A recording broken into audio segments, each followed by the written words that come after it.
ሚካኤል ኢየሱስ ስለመሆኑ የሚያሳየልን ጥቅስ ንገረኝና እዛ ክፍል ላይ እናውራ። ዳንኤል 12 ዳንኤል 12 እሺ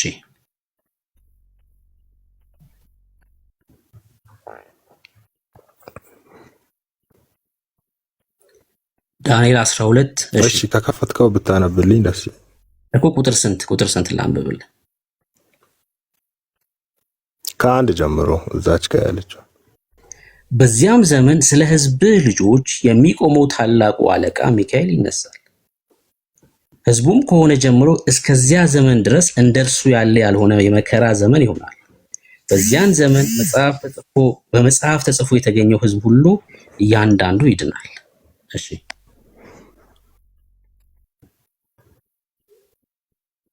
ልቀጥል ወይስ? አሁን እዛ ጋር በመጽሐፉ እያለ ያለው የማን መጽሐፍ ነው? ምን ማለት ነው? የማን መጽሐፍ ነው ማለት? በመጽሐፉ በህይወት መጽሐፍ ነው። የማን መጽሐፍ ነው ማለት ምን ማለት ነው? በዛን ቀን የህይወት መጽሐፍ የተባለው እዛ ጋር የሚካኤል መጽሐፍ ነው። አሳየኝ። የህይወት መጽሐፍ የሚካኤል መጽሐፍ ነው። በመጽሐፉ ተጽፎ የተገኙት እያንዳንዱ ቆይ መጀመሪያ ሚካኤል ኢየሱስ ነው የሚለውን አሳየኝ። በመጽሐፉ ይላል እኮ በደንብ አንብበው። ሚካኤል ኢየሱስ ነው የሚል ቃል በቃል የለም። ሚካኤል ደግሞ መልአክ ነው የሚልም ቃል በቃል የለም። እሺ ስማኝ፣ በዚያን ዘመን ስለ ህዝብ ልጆች የሚቆመው ታላቁ አለቃ ሚካኤል ይነሳል። ህዝብም ከሆነ ጀምሮ እስከዚያ ዘመን ድረስ እንደ እርሱ ያለ ያልሆነ የመከራ ዘመን ይሆናል። በዚያም ዘመን በመጽሐፍ ተጽፎ የተገኘ ህዝብ ሁሉ እያንዳንዱ ይድናል ይላል። ይሄ የህይወት መጽሐፍ የሚካኤል ነው የሚለውን አሳየኝ ከዚህ ክፍል። በመጽሐፍ ሳይሆን በመጽሐፉ ነው የሚለው። በመጽሐፍ ሳይሆን በመጽሐፉ ተጽፎ የተገኙት እያንዳንዱ ይድናል። በመጽሐፉ ላይ ማለት ነው። በመጽሐፉ ላይ ተጽፎ የተገኘ ይድናል ነው። እዛ ጋር ስለ ሚካኤል እያወራ ስለሆነ ስለ መጨረሻው ዘመን ነው እያወራ። በመጨረሻው ዘመን ሚካኤል ወይም ኢየሱስ ራሱ እንደሚገለጥና በሱ መጽሐፍ ተጽፎ የተገኙት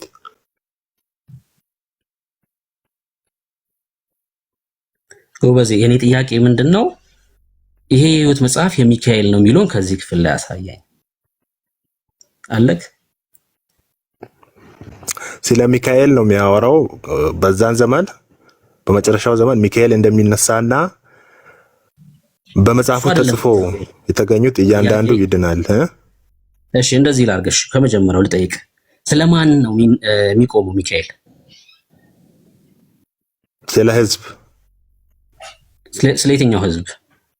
ስለ ሰው ልጅ ማለት ስለ ሰው ልጅ ቶታሊ ስለ ሰብአዊ ፍጥረት አሳየኝ ከዚህ ክፍል ላይ ስለ ሰብአዊ ፍጥረት። በጣም ይቅርታና ብሩክዬ ወንድማችን ክፍሉ ምን እንደሚል አንደርስታንድ አድርገዋል። ግን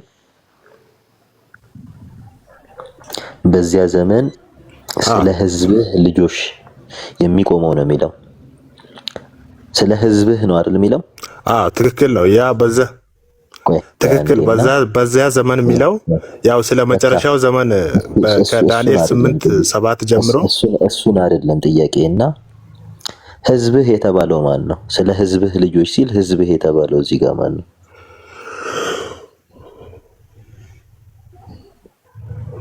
ፖይንቱ እሱ ነው። በቃ ይሄ ለዳንኤል ነው መልአኩ ገብርኤል እያወራ ያለው ለዳንኤል ሳይሆን በጣም ክሊር እግረ መንገድ ድምጼን ላሰማ ብዬ ነው። ሰሙ ሻዬ እግረ መንገድ ድምጼን ላሰማ ብዬ ነው እንዳይዘጋ።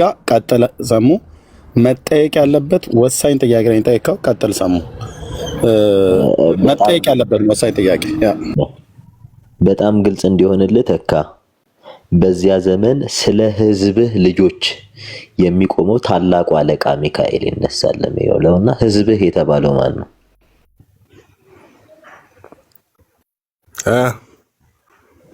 ህዝብህ የተባለው ማን ነው? ህዝብ የተባለው እዚህ ጋር ይሄን እሺ ልንገርህ። ህዝብ የተባለው አሁን ይሄን ቃል እያስተላለፈ ያለው መልአኩ ገብርኤል ነው ለዳንኤል። ይሄ ስለ መጨረሻው ዘመን ነው የሚያወራው። ስለዚህ ለእስራኤል ነው የተባለው፣ ግን ምዕራፍ 12 ላይ ነው ለእስራኤል ብቻ ነው ብለህ ደግሞ ይሄን ፒክ አድርገህ መውሰድ አትችልም። እሱን አይደለም ጥያቄ። በዚያ ዘመን ስለ ሕዝብህ ልጆች እየተባለ ነው እና ሕዝብህ የተባለው ማን ነው? ገብርኤል ነው? ገብርኤል ነው ለዳንኤል እየነገረ ያለው። ለእስራኤላውያን ነው እኮ ሕዝብ፣ የዳንኤል ሕዝብ ነው። አሁን ገብርኤል ተናገረ እያልኩ አይደለም። በዚያን ዘመን ስለ ሕዝብህ ልጆች እሱ ነው እኮ እየተናገረ ያለው። ይሰማል። በዚያን ዘመን ስለ ሕዝብህ ልጆች የሚቆመው ታላቁ አለቃ፣ ስለ ሕዝብህ ልጆች የሚቆመው ታላቁ አለቃ ነው የሚለውና ሕዝብህ የተባለው ማን ነው? እስራኤላውያን ናቸው። ሕዝብ እስራኤልማ ሕዝብ እኮ ነው። ሕዝብህ የተባለለት ማን ነው? ያ ዳንኤል። ሕዝብ የተባለው እስራኤል ነው። ሕዝብህ የተባለው ማን ነው? ዳንኤል ነው እኮ ሕዝብ እያለ ያለው የዳንኤልን ሕዝብ እያለ ያለው ሳይሆን ሕዝብህ የተባለው ማን ነው? ሕዝብህ የተባለው አሁን ለምሳሌ ቤተሰብህ ብል ቤተሰብህ እያሉ ቤተሰብህ ተብሎ የተጠቀሰው ማን ነው ቢባል ተካ ትለኛለህ። አሁን እየጠየቅኩ ያለሁት ሕዝብህ የተባለው ማን ነው? ዳንኤል ነው። ለዳንኤል ነው እኮ የተነገረው። ኦኬ ለዳንኤል ነው። እሺ ሕዝብህ የተባለው ዳንኤል ነው። በደንብ ጥሩ፣ በጣም ጥሩ። አሁን እናነበዋለን። በዚያን ዘመን ስለ ሕዝብህ ልጆች የሚቆመው ታላቁ አለቃ ሚካኤል ይነሳል። ሕዝብም ይላል ከሆነ ጀምሮ እስከዚያ ዘመን ድረስ እንደ እርሱ ያለ ያልሆነ የመከራ ዘመን ይሆናልና። በደንብ የመከራ ዘመን ይሆናል። በዚያም ዘመን በመጽሐፉ ተጽፎ የተገኘው ሕዝብህ ሁሉ እያንዳንዱ ይድናል ይላል። ቤቱ ዘመን ነው ሕዝብህ የተባለው ዳንኤል። በዚያን ዘመን እያለ ስለ ትንቢት እያወራ ነው። በመጨረሻው ዘመን ዳንኤል አለ እንዴ? በመጨረሻው ዘመን ሕዝብህ እኮ እያለው ሜንሽን እያደረገለት ነው። በባቢሎን ምርኮ ላይ ባሉበት ነው እኮ ይሄንን መልአኩ ገብርኤል እያስተላለፈለት ያለው የመጨረሻ ዘመን ላይ የሚሆነውን። ዳንኤል በምርኮ ሳለ ነው ሲጀመር ትንቢተ ዳንኤል በምርኮ ሳለ የተጻፈ መጽሐፍ ነው። አሁን እየጠየቅኩ ያለሁት እኮ እዛ ላይ ያለ ነው እኮ ስለ መጨረሻው ዘመን ነው። በዚያ ዘመን ማለት እኮ ስለ መጨረሻው ዘመን ነው። ኦኬ በመጨረሻው ዘመን የዳንኤል ሕዝብ ነው እያልከኝ ነው?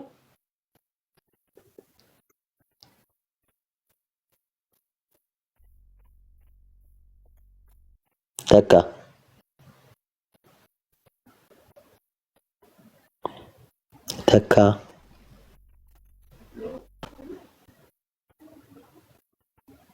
ኖ ሰብአዊ ፍጥረት ነው። ለዳንኤል ብቻ አይደለም ይሄ ትንቢት የተገለጠው።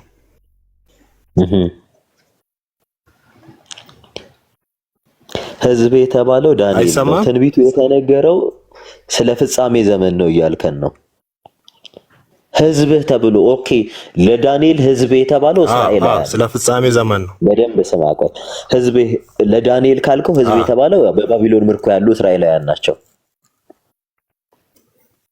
ይሄ መጽሐፍ ግን እየተጻፈ ያለው ስለ ዓለም ፍጻሜ ነው አይደል? እየተነገረ ያለው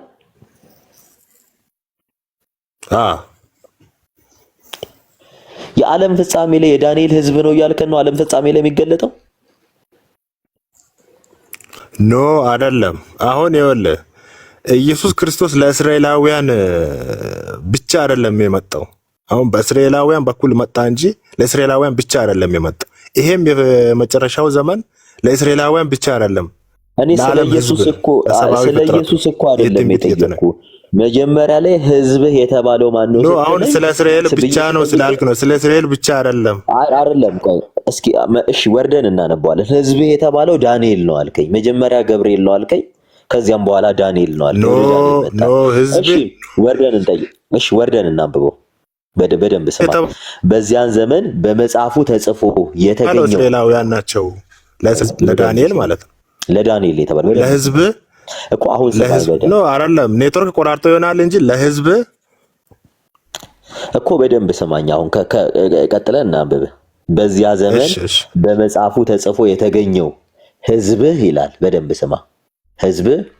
ሕዝብ ሁሉ እያንዳንዱ ይድናል ካለ በኋላ ማን ነው የሚድነው?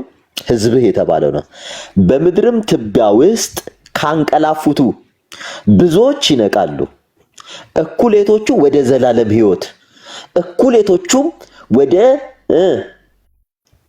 እረፍትና ወደ ዘላለም ጉስቁልና ይላል። አሁንም ዳንኤል ስለ ዳንኤል ነው ሕዝብ የተባለው ዳንኤል ነው እያልከኝ ነው? አይደለም፣ ክርስቶስ ሲመጣ ነው። ይሄ አሁን የሚሆን አሁን ያወራቸው ነገሮች ሁሉ እዛ ጋር የሚያወራው በመጨረሻው ዘመን የሚሆን ነው። ቆይ ወንድማችን ተካ ስለ ሕዝቡ ባለቤት ነው የጠየቁ። የሕዝቡ ባለቤት ማን ነው ስልክ ዳንኤል ነው አልከኝ። ገብቶሃል አይደለ? የሕዝቡ ባለቤት ዳንኤል ከሆነ አሁንም እየተናገረ ያለው ስለ ምጽአት ዘመን ነው። እኩሌቶቹ ወደ ዘላለም ሕይወት፣ እኩሌቶቹ ወደ ዘላለም ጉስቁልና ይላልና ወደ ዘላለም ሕይወትና ወደ ዘላለም ጉስቁልና የሚሄዱት የዳንኤል ሕዝቦች ናቸው አይደለም? ይሄ ፍርዱ ሰዓት ላይ በመጨረሻው ዘመን የሚሆነው ነው እኮ እያወራ ያለው። እኔ ስለ ሕዝቡ እኮ ነው። አሁን እዚህ ጋር መጀመሪያ የዳንኤል ሕዝብ ነው ስላልከኝ ሕዝብ ነው እያወራ ያለው። ባለቤቱ ማን ነው ስለ ዳንኤል ነው አልከኝ። ገብቷል? እሺ የዳንኤል ሕዝብ እኮ ለዳንኤል ተነገረለት እንጂ ለእስራኤላውያን ብቻ አይደለም የሚመጣው። ይሄ ለዳንኤል አሁን ሚካኤል ወይም ኢየሱስ ለእስራኤላውያን ብቻ አይደለም። ሕዝብህ የተባለው የሕዝቡ ባለቤት ማን ነው ብዬ ነው የጠየቅኩት መጀመሪያ።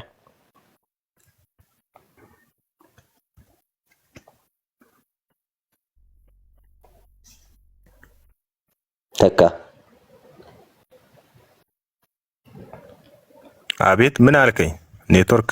የሕዝቡ ባለቤት ማን ነው? ሕዝብ የተባለው አሁን እዚህ ጋር ለዳንኤል ነው እየተነገረ ያለው። ለሕዝብ የሚቆም እሺ፣ ለማንኛውም ሕዝብ ሚካኤል ይነሳል። ለማንኛውም ሕዝብህ የተባለው ሕዝብ እግዚአብሔር ነው። እሺ፣ እኩሌቶቹ ወደ ዘላለም ቅጣት፣ እኩሌቶቹ ወደ ዘላለም ሕይወት የሚመጡት ገብተዋል። እግዚአብሔር ሕዝቤ ብሎ የጠራቸው ናቸው። በፍርድ ጊዜ ስለሚሆነው ነገር እያወራ ነው። እሺ አንተ ስለምትለው ሐሳብ በፍጹም የሚነገር ነገር አይደለም። የጠየቀው እኛ ሕዝቡ አይደለንም? እንዴት አይደል?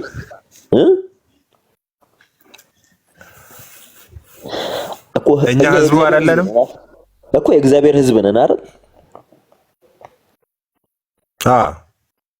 ታዲያ በቃ የእግዚአብሔር ሕዝብ ከሆነን ያው ከላይ ያለው በዚያ ዘመን ስለ ሕዝብህ ልጆች የሚቆመው ሲል ስለ እግዚአብሔር ሕዝብ እየተናገረ ነው። ታላቁ አለቃ ሚካኤል ይነሳል ያለውም ያ። ስለዚህ ክርስቶስ ነው በዛ ዘመን የሚቆመው፣ ስለ ሕዝብ የሚቆመው በመጨረሻው ዘመን ክርስቶስ ራሱ ነው እንጂ የሚቆመው መልአክ አይደለም። ክርስቶስ ለፍርድ ነው የሚመጣው ወይንስ ሊሞግት ነው የሚመጣው? ለፍርድ። ታዲያ መቆም ለምን አስፈለገ? በሕይወት መጽሐፉ ተጽፎ የተገኙት እያንዳንዱ ይድናሉ ተባለ እኮ። የሕይወት መጽሐፍ ደግሞ የክርስቶስ መጽሐፍ እንጂ የመልአክ መጽሐፍ አይደለም። ተካ ክርስቶስ መቆም አያስፈልገውም።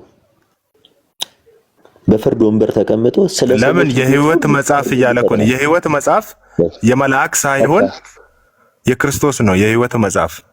ተካ ሚካኤል ማለት እኮ ምንም ማለት እኮ አይደለም ወይ እግዚአብሔር ክርስቶስ የሚልከው መልአክ ማለት እኮ ነው። ሌላ ነገር አለ አይልም። መጽሐፍ ቅዱስ አይልም። አይልም መጽሐፍ ቅዱስ እኮ የእግዚአብሔር መልአክ አይደለም። አይደለም። ክርስቶስ ራሱ ነው። ክርስቶስ ራሱ ነው። ከመቼ ጀምሮ ሚካኤል ክርስቶስ ይሆናል? ክርስቶስ ራሱ ነው ሚካኤል። ከመቼ ጀምሮ ነው? መጽሐፍ ቅዱስ ላይ ነው።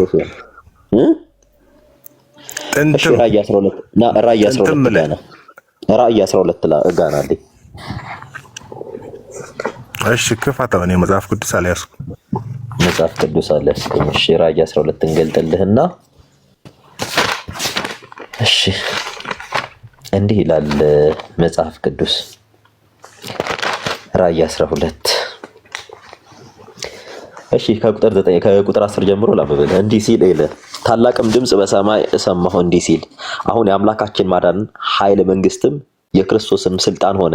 ቀንና ሌሊትም በአምላካችን ፊት የሚከሳቸው የወንድሞቻችን ከሳሽ ተጥሏልና እነርሱም ከበጉ ደም የተነሳ ከምስክራቸውም ቃል የተነሳ ድል ነሱት፣ ነፍሳቸውንም እስከ ሞት ድረስ አልወደዱም። ስለዚህ ሰማይና በውስጡ የምታድሩ ሆይ ደስ ይበላችሁ፣ ለምድርና ለባህር ወዮላቸው። ዲያብሎስ ጥቂት ዘመን እንደቀረው አውቆ በታላቅ ቁጣ ወደ እናንተ ወርዷልና ዘንዶው ወደ ምድር እንደተጣለ ባየ ጊዜ ወንድ ልጅ የወለደችውን ሴት እያለ እሺ ከላይ ጀምሮ ነው ማለት። በሰማይም ሰልፍ ሆነ፣ ሚካኤልና መላእክቱ ዘንዶውን ተዋጉ ይላል።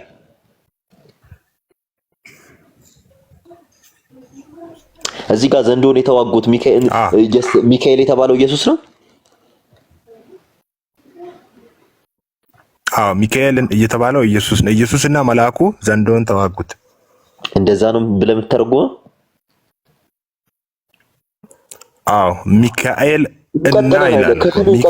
እና መላእክቱ የሚለው ክፍሉ ሚካኤልና መላእክቱ ሲል ሚካኤል የሚመራቸው መላእክት ናቸው። በደንብ ስማ፣ ክፍሉ ይቀጥላል። እንደዛ ብለው አይደለም። ዘንዶውም ከመላእክቱ ጋር በየትኛው ሂሳብ ነው ሚካኤል መልአክ ሆኖ ይመራል የሚለው? ወንድማችን አሁን እኮ ቅድም አሳየን እኮ። አሁን በደንብ ስማ። በሰማይ ሰልፍ ሆነ፣ ሚካኤልና መላእክቱ ዘንዶውን ተዋጉ ካለ በኋላ ዘንዶውም ይላል ከመላእክቱ ጋር ተዋጋ። ከኢየሱስ ጋር ተዋጋ አይደለም ይላል፣ ከመላእክቱ ጋር ተዋጋ አልቻላቸውምም ይላል። ከዚያም ወዲያ በሰማይ ስፍራ አልተገኘላቸውም ይላል። ዘንዶ የተዋጋው ሚካኤል ከተባለው ኢየሱስና ከመላእክቱ ጋር አይደለም። ዘንዶም ከመላእክቱ ጋር ተዋጋ ነው የሚለው። ሚካኤል እዚህ ጋር መልአክ መሆኑን ይናገራል።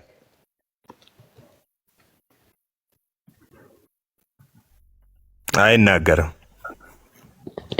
ይሄው ዘንዶም ከመላእክቱ ጋር ተዋጋ እኮ ነው ቀጥሎ የሚለው። ይሄው 4 ነጥብ ያደርግና ዘንዶም ይላል ከመላእክቱ ጋር አይናገርም። እሱ ጋር አይናገርም። ይኸውልህ ሚካኤል እኮ ቆይ መጽሐፍ ቅዱስ ይዛል ሚካኤል እና መላእክቱ ከዛ ዘንዶውና መላእክቱ አሁን መጽሐፍ ቅዱስ አልያዝኩም ቦታውን ስለማውቀው ዘንዶውና መላእክቱ አይደለም። ቆይ ሚካኤል እና መላእክቱ እና ዘንዶውና መላእክቱ አይልም። እንደዛ እንዲህ ይላል። ይቀጥልና ዘንዶውም ከመላእክቱ ጋር ተዋጋ አልቻላቸውም ነው የሚለው።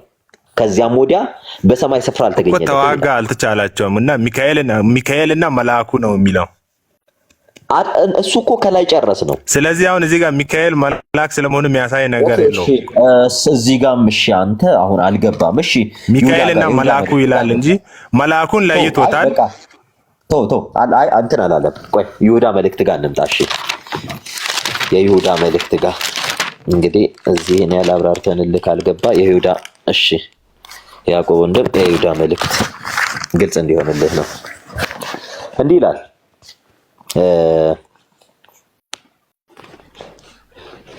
የሆነ ሄኖክ ካለ በኋላ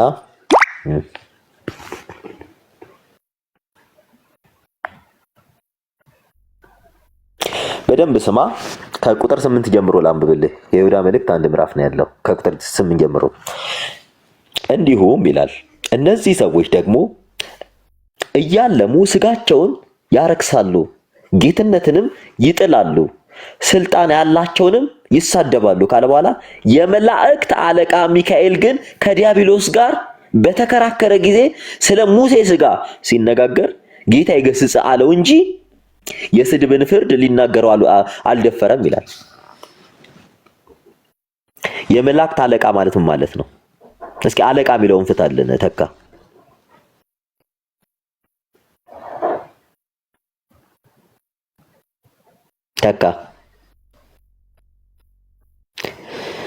ኦኬ ተካ ወርዷል። በቃ ይቅርታ እሳት ያስኩባችሁ። አይ ችግር የለውም። ሰሙሻ ማን ነው? ከየት ቤተ እምነት ነው ግን? ከኦንጂሰስ ነው? እሺ ዳግዬ አድቬንቲስት ነው። አይ እኔ ፍርሃቴ መሰለኝ ዛሬ ላይ ቶሎ ይሄን ነገር ምላሽ ካልሰጠና ካላስተማርናቸው እና ሚካኤልን ኢየሱስ ካሉ ነገ ደግሞ ገብርኤልን መንፈስ ቅዱስ ሊሉ ይችላሉና ቶሎ እርማት መስጠት አለብን። ቀጥሉ። ኦኬ ሜሴጅ አይተሃል ዳግዬ? ሜሴጅ እስቲ በውስጥ እሺ ኤርሚዬ ሶሪ ስማው ሜሴጅ ነው። ቴንክ ዩ ሰሙሻ ተባረክ። ኔትወርክን ያስወርደው ወይስ አረ ነው? ከቻለ ቢመጣ ጥሩ ነው። ሌሎች ካላችሁም አድቬንቲስት የሆናችሁ ሰዎች መምጣት ትችላላችሁ። ተባረኩ። ብርክዬ ቀጥሉ። ዳንኤል ቤካም አላችሁ። ቢኒ ብርኬ ወንድምነት ኤርሚ ቤቱን ምርቶ ቀሽ እሺ ወጣ እኮ ተካን ነው ሰምሻ ሲይዘው ወጣ። ተካ ወጣ። ያው ትምህርታቸው እንዳልኩ ነው። ምንም መሰረት የሌለው ትምህርት ነው እና አደገኛም ትምህርት ጭምር ነውና ከቻልክ ምናልባት ኔትወርኩ ሊሆን ስለሚችል ተካ ተመልሰ መምጣት ይችላል። እሺ ኔትወርክ ተመልሰ መምጣት ይችላል። ይሁዳ ላይ ራእይ ላይ ሲወስደውም ቆመ። ይሁዳም ላይ ሲወስደው ወጣ። እዛው ዳንኤል ላይ ራሱ እኮ መንቀሳቀስ አይችልም ልጁ አይደል? ዳንኤል ራሱ ምዕራፍ 12 ላይ 12ም 10ም እኮ አሁን ለምሳሌ ከአለቆች አንዱ ነው የሚለው ከሚካኤል ውጭ ሌሎች አለቆች አሉ ማለት ነው። ብቸኛ አይደለም ሚካኤል በአለቅነት ከሱም ውጪ ሌሎች አለቆች አሉ እና ሌሎች አለቆች መንፈስ ቅዱስ አብ እያለ ካልቀጠለ በስተቀር ማለት ነው። ወንድማችን ተካ ከቻልክ ተመለስ። ኦርቶዶክሳውያን መግባት ይችላላችሁ። በተነሳው ርዕስ ላይ ማውራት እንችላለን። ሰሙ ተባረክ። ዳኒ ይቀጥል። አይ ተሳስቶ አይደለም። እሺ የአድቬንቲስቶች ትምህርት ነው። እሺ የአድቬንቲስቶች ትምህርት ነው። ተሳስቶ አይደለም። እሺ ተካ መጥቷል። ልክ ይላሉ። ና ተቀበልና ግባ።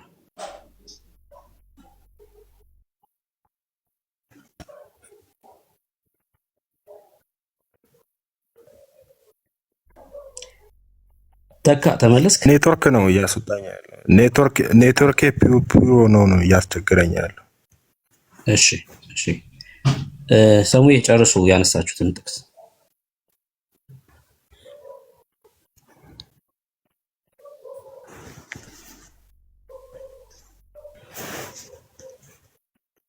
አይ ቲንክ ቢዚ ነው መሰለኝ። ብርኪ አንተ ቀጥል። እሺ ሰሙ አለክ ነው ልቀጥል? እሺ ከኔ ጋር እንቀጥል። እዛው ይሁዳ ላይ የተነሳውን ጥቅስ ማለት ነው። እሺ የመላእክት ሁለት ጥያቄ ነው እዚህ ይሁዳ ላይ ማነሳለክ። በደንብ ስማኝ። የመላእክት አለቃ የሆነው ሚካኤል እንኳ ስለ ሙሴ ስጋ ከዲያብሎስ ጋር በተከራከረ ጊዜ ጌታ ይገስጽ አለው። ሚካኤል በማን ስም ነው የገሰጸው?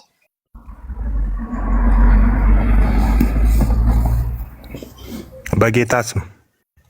ማን ነው ጌታ የተባለው? አሁን እዚህ ጋር ሚካኤል ጌታ ሆኖ እንዴት ጌታ ይገስጽ ይላል አይደል? ፖይንቱ ፈቃዱን ለአብ ነው እየሰጠ ያለው እዚህ ጋር። አልጠየቅኩም እኔ ማን ነው ጌታ የተባለው ነው ጥያቄ። አብ ኢየሱስ በአብ ስም እየገሰጸ ማለት ነው። አቤቱ ጌታ ኢየሱስ ይሄ እኮ ነው በቃ ትምህርት። አሁን እስኪ ኢየሱስ ክርስቶስ ዘካርያስ 3 ላይ ሄድሽ ላስረዳ በደንብ። ዘካርያስ 3 ሂድ። አይ ቆይ ወዳጅ የት ነው የምንሄደው? አንዴ እዚሁ ጋር ተመሳሳይ ሀሳብ ነው። እንሄዳለን። ቆይ አንዴ እንሄዳለን። ኢየሱስ ክርስቶስ በአብ ስም እየገሰጸው ነው አይደለ? በአብ ስም ነው እየገሰጸ ያለው። ኦኬ እስኪ ክርስቶስ ኢየሱስ እዚህ በምድር ሳለ በአብ ስም የገሰጸበትን የመጽሐፍ ቅዱስ ክፍል እስኪ ያሳይ። ዘካርያስ 3ን ክፈትልኝ። ጌታ ክርስቶስ ኢየሱስ በዚህ ምድር በነበረበት ሰዓት ነው ያልኩ። በአብ ስም የገሰጸበት ካለ አሳየኝ። ጥያቄ ይሄ ነው። ከዛ ዘካርያስ ከሄድልሃለሁ። እሺ ስጋ ሳይል ይሄ እኮ እዚህ ምድር ላይ ሆኖ የገሰጸው ነገር እኮ አይደለም። ለሙሴ ስጋ ሙሴን ለማስነሳት ሲመጣ የለም ብለህ ማለት አድምጠኝ። እሺ የኔ ጥያቄ ምንድነው? የለም ኦኬ የለም በቃ እንደዛ ነው የሚባለው። የኔ ጥያቄ ጌታ በዚህ ምድር ሲመላለስ በአብ ስም የገሰጸበት የመጽሐፍ ቅዱስ ክፍል ካለ አሳየኝ ነው ጥያቄ። አዲስ ኪዳን ላይ ሊኖር ይችላል። በእርግጥ በይሄኛው ግን ስለ ሙሴ ስጋ በሚከራከርበት ታይም ላይ ነው። የስጋ ሳይለብስ በፊት ነው። ሊኖር ይችላል ሳይሆን ካለ ዘካርያስ 3ን ክፈትልኝ። እሺ ዘካርያስ 3ን ክፈትልኝ። ዘካርያስ ጋር ሄድልሃለሁ ወዳጅ። ይሰማል አይደል ድምጼ? የለም ካልከኝ ወደ ዘካርያስ ነው የምንሄደው። ቀጥሎ ጌታ በዚህ ምድር ሳለ በአብ ስም የገሰጸበት የመጽሐፍ ቅዱስ ክፍል ካለ ወይ ደግሞ ሐዋርያቶቹ እንደዛ ያስተማሩበት የመጽሐፍ ቅዱስ ክፍል ካለ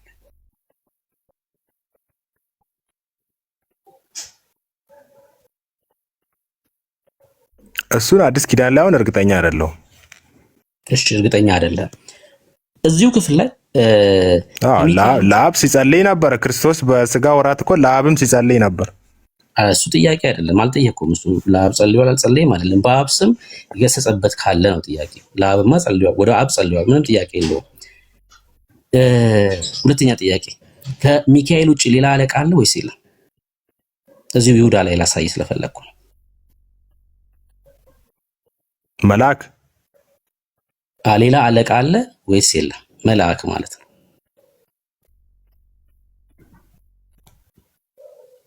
መልአክ የለም የለም አለ ወንድማችን። የመልአክ አለቃ ግን ሚካኤል ነው እኮ።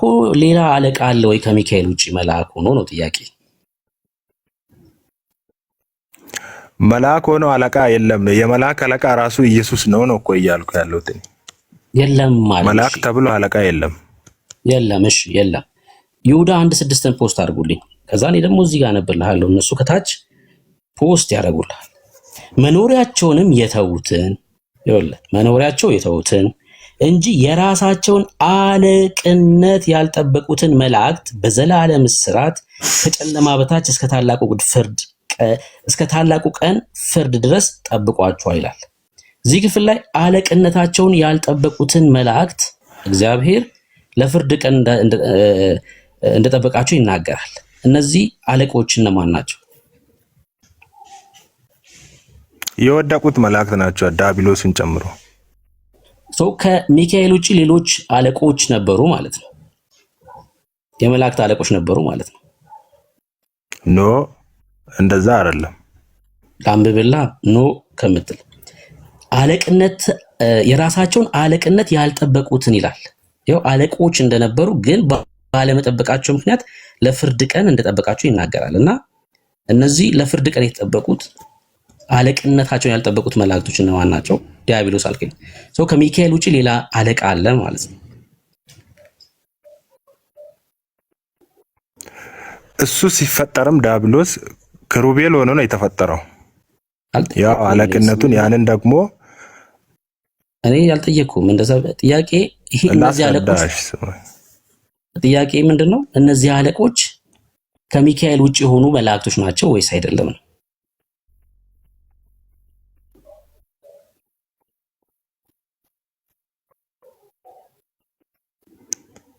ሚካኤል ራሱ መልአክ አይደለም እያልኩ እኮ ነው። ከሚካኤል ውጭ ያሉ መላእክቶች ማለት አትችልም። ሚካኤል መልአክ ስለመሆኑ ራሱ ማስረጃ የለም እኮ መጽሐፍ ቅዱስ ላይ። እነዚህ አለቃ የተባሉት መላእክቶች ናቸው ወይስ አይደሉም? ዲያብሎስና መላእክቱ ናቸው። ዘንዶና መላእክቱ እንደተባለው እኮ እነዚህ አለቆች ነበሩ ወይስ አልነበሩም ነው ጥያቄ ወዳጄ። አለቃቸው ዲያብሎስ ነው። አለቃ ነበረው። ከሚካኤል ውጪ ሌላ አለቃ ነበር ማለት ነው። መልአክ የሆነ አለቃ ነበር ማለት ነው። መጽሐፍ ቅዱስ ማስረጃ የለም። ይኸው ይሁዳን እኮ አነበብኩልህ ምዕራፍ 1 ቁጥር 6 አለቅነታቸውን ባለመጠበቃቸው ምክንያት እንደተጣሉ ይናገራል እግዚአብሔር ቃል። እኮ ስለወደቁት ነው እያወራ ያለው እንጂ ሌላ አለቃ እንዳለ የሚያሳይ አይደለም። አይ እሺ ዳንኤል ላይ ወሰደው ወንድምነት በፊት አለቁት ዳንኤል ላይ ወሰደው ወንድምነት የፋርስ አለቃ የተዋጋበት ጋር ገብርኤል ጋር እና ገብርኤል ማ ሊረዳ የመጣ ነው ብሎ የሚለው እንደዚህ ይላል። እሺ ላንብብልህ። እርሱም እንዲህ አለኝ፣ ዳንኤል ሆይ አትፍራ፣ ልብ ያስተውል ዘንድ ሰውነትህም በአምላክ ፊት ይዋረድ ዘንድ ካደረክበት ከመጀመሪያው ቀን ጀምሮ ቃልህ ተሰምቷል። እኔም ስለ ቃልህ መጥቻለሁ። የፋርስ መንግስት አለቃ ግን 21 ቀን ተቋቋመኝ ይላል። ማን ነው እንደዚህ እያለ ያለው? መልአኩ ገብርኤል። እነሆም ከዋነኞቹ አለቆች አንዱ ሚካኤል ሊረዳ ይመጣ አለ። ማን ነው ሊረዳ የመጣው? መልአኩ ገብርኤልን። ከዋነኞቹ አንዱ የተባለው ማን ነው? አዎ ከዋነኞቹ አንዱ የተባለው አለቃ የተባለው ከዋነኞቹ አንዱ ሊረዳ ይመጣ ይላል። ሊረዳው የመጣው ገብርኤልን ከዋነኞቹ አንዱ ነው። ከዋነኞቹ አንዱ ማለት ከአለቆቹ አንዱ ማለት ነው። ከዋነኞቹ አንዱ የተባለው ከአለቆቹ አንዱ ሚካኤል።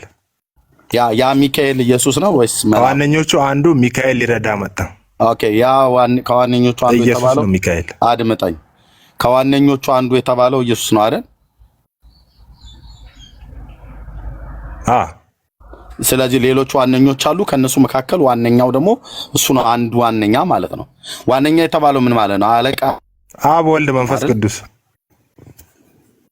አብ ወልድ መንፈስ ቅዱስ ከወልድ መንፈስ ቅዱስ አንደኛው ሊረዳው እንደመጣ ነው።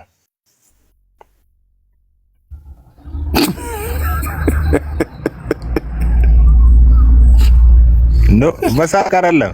እሺ ወረድ ብለህ አንብበው ከታች። ሚዩት አድርግ። እሺ ወረድ ብለህ አንብበው። ሚዩት አድርገህ ኦልሬዲ ወርደሃል። አንተ ምን ነው ወርድ ብዬ ማነበር? ብሩኬ እዚሁ ጋር ቆመህ እንደገና ጥያቄ ጠይቀው እንዲገባው ነው ከእንቅልፉ እንዲነቃ። ልብ በሉ እዚህ ያላችሁ ከዋነኞቹ አንዱ ማለት ቀጥል ብሩኬ። መጽሐፋቸው እንዲህ ነው የሚለው። ኤርሜ ልጁ የመለሰው ነው መጽሐፋቸው የሚለው። ቀደም ስናገር የነበረው ያው መጽሐፉን ስላነበብኩት ነው። መጽሐፋቸው ራሱ አብ ወልድ መንፈስ ቅዱስ ነው የሚለው ልክ ልጁ እንደመለሰው ማለት ነው። እዚህ ክፍል ላይ ዋነኞቹ የተባሉት አብ ወልድ መንፈስ ቅዱስ ብለው ነው የሚያስተምሩት ማለት ነው። እና በጣም አደገኛ ትምህርት ማለት ነው። እሺ ከዋነኞቹ አንዱ የተባለው ሚካኤል ነው አይደለ? ሚካኤል ነው ተካ።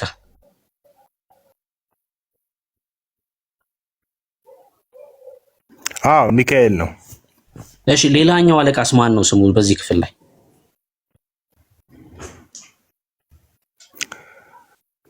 አሁን ይኸውልህ ከሶስቱ አካላት አንዱ ነው ሚካኤል አሁን ሊረዳው የመጣው እና መጨረሻ ላይ ደግሞ እኮ አንደኛው ማን ነው? አንደኛው ስሙ ማን ነው በዚህ ክፍል ላይ? ዋነኛ የተባለው ሌላኛው ስሙ ማን ነው?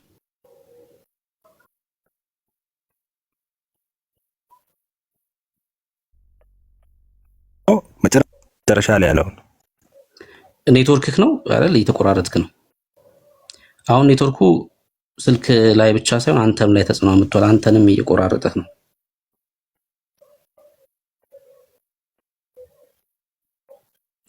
ተካ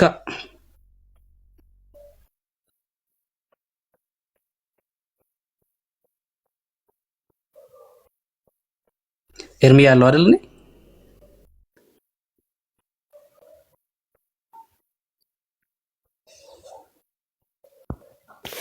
ትሰማለህ? ብሩኬ የጠፋው እሱ ነው።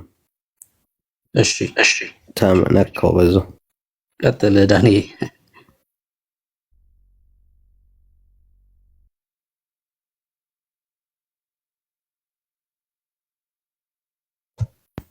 እሺ ቀጥል ዳኒሻ ቀጥል። እሺ ሌላ ሰው ካለ መቀበል እንችላለን። ብሩኬ ግን የተነሱት ሀሳቦች ላይ ትንሽ ወይ ሌላ ሰው ከገባ በደንብ ጨምቀ ነው ሀሳቡን ክሊር ብናደርገው ጥሩ ይመስለኛል።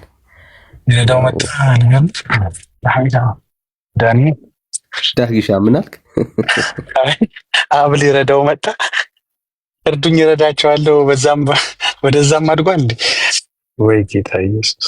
እሺ ቀጥል። ከዛ እንግዲህ ወልድን ነው ለ20 ስንት ቀን የተቋቋመው? ወልድንም የሚቋቋም አለ ለካ እዛ ቤት ወልድ የሚቋቋሙ አለ። ለ20 ምናምን ቀን ለ21 ቀን እዛ ቤት ወልድ እንዴት ያለ ዋዛ ነው! ወና ይሄ አዛም ዋዛም ነው። በኢየሱስ እንዴት ያለ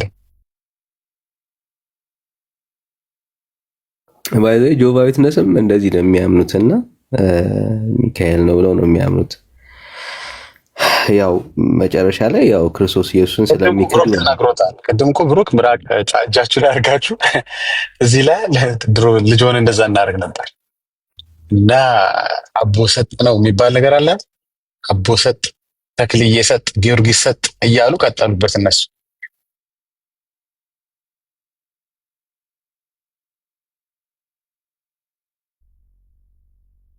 እሺ ሌላ ኦርቶዶክስ ያለ እንግዲህ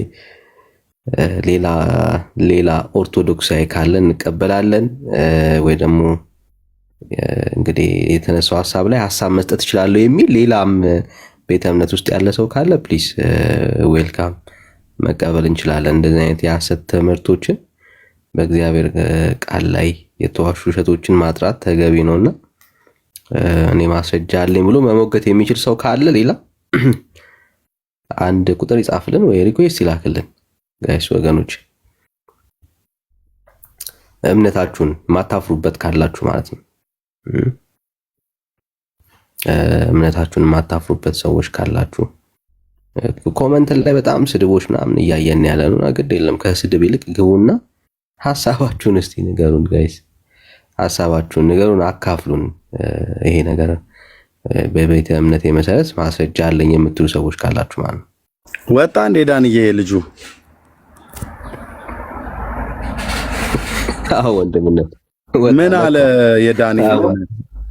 የዳንኤል ምን አለ? አምልጦሃል? አምልጦኛል። በእውነት ዞር ብዬ ነበር። ከዋነኞቹ አንዱ ሊረዳ ይመጣ ብሎ ያለው አንደኛው አካል ከስላሴ አካል አንዱ ነው ያለው። ስላሴዎች ናቸው አለ። እግዚኦ ይረዳዳሉ አለ እኮ ስላሴዎች። ስለዚህ ሚካኤል የሚባል እኮ መልአክ የለም እያለ እኮ ነው። በመጽሐፍ ቅዱስ ታሪክ ውስጥ አይታወቅም እኮ እያሉ ነው በእነሱ ቤተ እምነት። ያ እንደዛ አይነት ነው፣ እንደዛ ነው እያለ ያለው። እንዳይሰማህ በለው መልአኩ።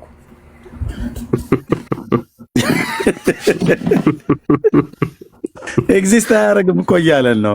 እንዳይሰማህ መልአኩ። ኔትወርክ ነው እያስወጣኝ ያለው። ይቅርታ። አይ መልአኩም ሊሆን ይችላል። አይ ኔትወርክ ነው። ኔትወርክ ስለሚያስቸግር ሁለቴ ሶስቴ ማስጠንቀቂያ ሰጥተዋል። መልአኩም ሊሆን ይችላል። አንተ የመኖር ህልውናውን ሚካኤል የሚባል መልአክ የለም፣ መጽሐፍ ቅዱስ ውስጥ የለም። ሚካኤል የሚባል መጽሐፍ ቅዱስ ላይ መልአክ የለም። ምን ልናደርግ እንችላለን ብራዘር? ሚካኤል ተብሎ ተጽፎ ሚካኤል የለም ነው። እንዲህ አይነት ድርቅና ነው። እሺ ቀጥሉ ዳንኤል። ለስማ ሚካኤል ማለት ፍቺው ራሱ እንደ እግዚአብሔር ያለ ማለት ነው። ቆይ አንዴ ከብሩኬ ጋር ጀምራችሁ የለ አንዴ ጨርሱና ከዛ እንቀጥላለን ብራዘር። እየጠበቀ እንቀጥላለን። እዚህ ክፍል ላይ ቁጥር 13 ላይ ከዋነኞቹ የተባሉት አንደኛው ማን ነው ነበር ያልከኝ? ሶስቱ አካላት አብ፣ ወልድ፣ መንፈስ ቅዱስ። እሺ በዛ ሰዓት ከነዛ አካላት አንዱ ሚካኤል ነው አልከኝ። ወልድ የሆነው ሚካኤል ሊረዳው እንደመጣ ነው። እሺ ሁለተኛው አካልስ ስሙ ማን ነው? በዛ ጊዜ አብ፣ ወልድ፣ መንፈስ ቅዱስ። ከዋነኞቹ ስትል አብ ነው አንደኛው አልከኝ አይደል? በዛ ሰዓት ሊረዳው የመጣው ሚካኤል ነው ብለኸኛል። ሁለተኛው አካልስ ማን ነው ስሙ? ሁለተኛው እዛ ጋር የተጠቀሰ ነገር አለ። ሁለተኛ ሊረዳው እንደመጣ የተጠቀሰ እኮ ሁለተኛ ሊረዳው የመጣ የተጠቀሰ ነገር አለ። ሚካኤል ሊረዳው እንደመጣ ነው የተጠቀሰው። ኦፍ ኮርስ አዎ፣ የጠየቅኩን አልሰማኸኝም። ይሄ ሁለተኛው አካልስ ማን ነው ነው ጥያቄ። ስሙ ማን ነው? ከዋነኞቹ ስለሚል ሁለተኛው አካል ስሙ ማን ነው ነው ጥያቄ። እዚህ ጋር ዋነኞቹ የተባሉት አብ፣ ወልድ፣ መንፈስ ቅዱስ ነው። ከነዛ አንዱ ነው ሊረዳው የመጣው። ከነዛ አካላት አንዱ ነው። እንደዚህ እናድርገው። ይኸውልህ አሁን ትምህርትን እንዴት እንደሚፈርስብል አሳይክ። ከዋነኞቹ አለቆች ሲል አብ፣ ወልድ፣ መንፈስ ቅዱስ ናቸው ብለኛል። ይሁዳ መልእክት ላይ አለቅነታቸውን ያልጠበቁት ወድቀዋል ይላል። ከሶስቱ የትኛው አካል ነው የወደቀው እያልከኝ ነው? ይሁዳ ቅድም ያነበብክልኝ ላይ ከዋነኞቹ አለቆች ሲል አብ ወልድ መንፈስ ቅዱስ ነው ስላልከኝ አለቅነታቸውን ያልጠበቁት ደግሞ ወድቀዋል ብሎናል ይሁዳ። ከሶስቱ አካል ታዲያ የትኛው ወደቀ? ኖ ይሄ እነሱ አይደለም። ይሄ ሰይጣንን ነው የሚያወራው። ያ ቦታ ሰይጣንና መላእክቱ የወደቁትን ነው የሚያወራው። ይኸውልህ አለቆች የተባሉት አልካንተ በአንተ ትርጓሜ መሰረት አብ ወልድ መንፈስ ቅዱስ እያልከኝ ከሆነ አለቆች ደግሞ ወድቀዋል። አለቆች አላልኩም። ልብ ብለህ ስማኝ። እኔ አለቆች አላልኩም። ዋነኞቹ አለቆች ነው። ዋነኞቹ እኮ ከዋነኞቹ አለቆች የምትለዋን ቃል በቃ ዋነኞቹ አለቆች የተባሉት እነዚህ ሶስቱ አካላት ናቸው። ከሶስቱ አካላት ደግሞ ወልድ የሆነው ሚካኤል ይላል። ይሁዳ ከአለቆቹ ደግሞ መካከል ይወደቁ አሉ አለ። ታዲያ የትኛውን አካል ነው ወደቀ እያልከኝ ያለው? ስለነዚህ ስላሴ አካል አይደለም የሚያወራው። ያ ቦታ ስለወደቁት መላእክትና ስለ ዘንዶ ነው። ኦኬ እሺ፣ አለቃ የተባሉ መላእክት አሉ እያልከኝ ነው? የለም እንዴ ይሁዳ ወደቁ አለኮ። ዋና የተባሉት መላእክት ወድቀዋል እያልን ያለው ክሩቤል እና መላእክቱ ወድቀው አሉ። ክሩቤል ነበር በሰማይ ዳቢሎስ ሳይወድቅ በፊት የመላእክት አለቃ ነበር፣ ወደቀ። እኮ ሌላ የመላእክት አለቃ አለ እያልከኝ ነው አይደለ? ሌላ የመላእክት አለቃ የለም፣ ክርስቶስ ነው የመላእክት አለቃ። ወደቀ እያልክ እኮ ነው ያለው አይደል? የወደቀ የመላእክት አለቃ አለ እያልከኝ ነው። ተክተካ ይሄንም ለተው ችግር የለውም። ትምህርታቸውን ደግሞ በሌላ የወደቀው እንዴት አልተግባባንም? የወደቀው በቃ ችግር የለውም። ተው በቃ ችግር የለውም። በብሉይ ኪዳን ወልድ ማን ተብሎ ነበር የሚጠራው?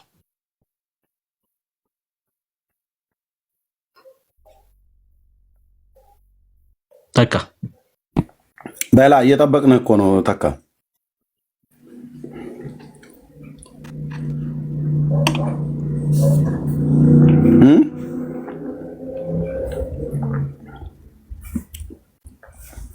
ተናገር እንጂ ዋና ወሳኝ ጥያቄ ላይ ዝም አትበል። ተካ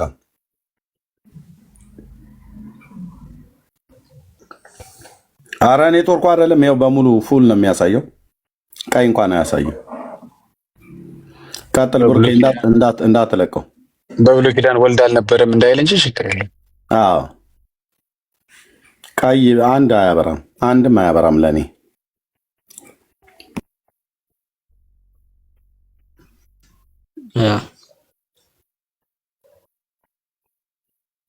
ይሄ ወሳኝ ጥያቄ ነው። ከዛ በአዲስ ኪዳን እሱ የወልድ ስም ማን ነው? ከዛ ደግሞ አሁን እኮ እነሱ የሚሉት ፍጹም ኢየሱስ ፍጹም ሚካኤል ነው የሚሉት ማለት ነው አይደል?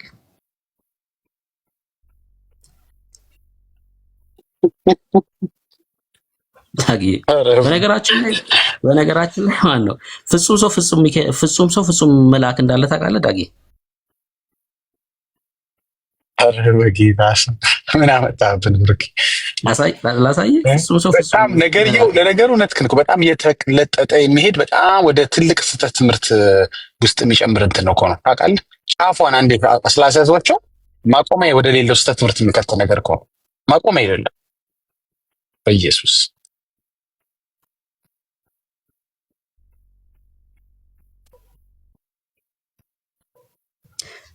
ተካ ተመላለስክ። እሺ ምናልባት ኔትወርክ ነው ያው እንረዳክ፣ ችግር የለውም። ጠይቄ የነበረውን ጥያቄ ኔትወርክ ነው ያስቸገረኝ። እሺ የጠየቅኩህን ጥያቄ ሰምተኛል ወይስ ልድገምልህ? ተካማ ሚካኤልን ልድገምልኝ። እሺ በብሉይ ኪዳን የወልድ ስም ማን ነበር? ጥያቄ ነው። በብሉይ ኪዳን የወልድ ስም ያው ይሄ ተብሎ አልተጠቀሰም። የእግዚአብሔር መልአክ ተብሎ ለሙሴ በቁጥቋጦ ቅድም ስጠቅስ የነበረው ደግሞ መሳፍንት ላይም የእግዚአብሔር መልአክ ተብሎ ቴዎፈኒ ራሱን በዛ መልክ ሲገለጽ ነበር። የእግዚአብሔር መልአክ ተብሎ ሰው በብሉይ ኪዳን ወልድ ስም አልነበረውም ማለት ነው። አልነበረውም። አልነበረውም ወልድ በብሉይ ኪዳን ስም አለ። እሺ መልካም። አሁን የጥቅስ አሳይሃለሁ። በአዲስ ኪዳንስ የወልድ ስም ማን ነው?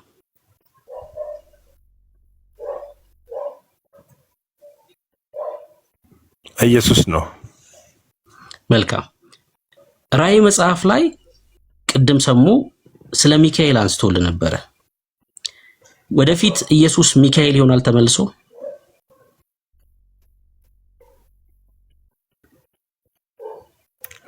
ነው እንጂ መጀመሪያም ነው። ወደፊት የሚሆን ሳይሆን መጀመሪያም ነው። በአዲስ ኪዳን ኢየሱስ ነው የወልድ መጠሪያው አልከኝ። አዎ ፐርሰን አካላቸው አንድ ነው። ሚካኤልም ወልድም ኢየሱስም አንድ አካል ነው። እኔ ስለ አካል ሳይሆን ስለ መጠሪያ ነው እየጠየኩ ያለሁት። እሺ ወልድም አንድ ፐርሰን መሆኑን እኮ ስሙ እንጂ አሁን አማኑኤል እንደሚባለው ሚካኤል ይባላል። አይ እኔ በአዲስ ኪዳን የወልድ መጠሪያ ኢየሱስ ነው ብለኛል አይደል? መልካም። ራዕይ መጽሐፍ ምዕራፍ 12 ላይ ሚካኤል ብሎ በድጋሚ ያነሳል። ወልድ ኢየሱስ ከሆነ በአዲስ ኪዳን መጽሐፍቶቻችን ላይ በሙሉ ስለ ወልድ ሲያወራ ኢየሱስ ብሎ ነው የሚጠራው። በራዕይ መጽሐፍም ጭምር እንደዛው ማለት ነው። ታዲያ ተቀይሮ ነው ወይ ሚካኤል የሆነው በራዕይ መጽሐፍ ምዕራፍ 12 ላይ? እሺ እዛ ራዕይ መጽሐፍ ላይ የተጻፈው በፊት ሰማይ ላይ ስላለው ነገር ነው። አሁን ኢየሱስ ክርስቶስ ስጋ ሳይለብስ በፊት የሆነውን ነገር ነው እዛ ጋር እየተጻፈ ያለው ራዕይ ላይ። ራዕይ 12 ተፈጽሟል እያልኩኝ ነው። ኖ አይደለም፣ እንደዛ አይደለም ያልኩት እኔ። በፊት ወደ ምድር ሰይጣን ወደ ምድር ሳይጣል የሆነውን ውጊያ ነው እዛ ጋር ዮሐንስ እየገለጠልን ያለው። ስለዚህ በፊትም የሆነ ነው።